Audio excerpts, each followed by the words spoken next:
Главная цель это была, конечно, создание базы данных. То есть мы знаем, что крымских караимов крайне малое количество, в мире не более 2000, в Крыму, по данным последней переписи, 535 человек. И, конечно, с каждым годом становится все меньше.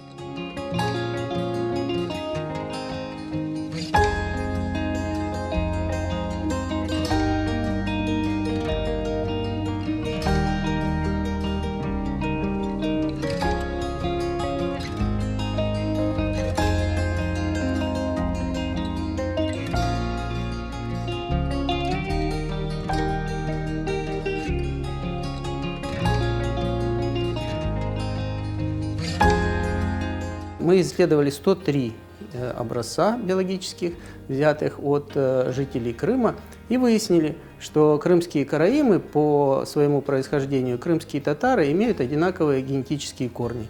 То есть у них одни и те же ошибки в геноме, которые называются гаплогруппы. И что самое интересное, мы даже можем сказать, откуда они пришли. Это Передняя Азия, Иран.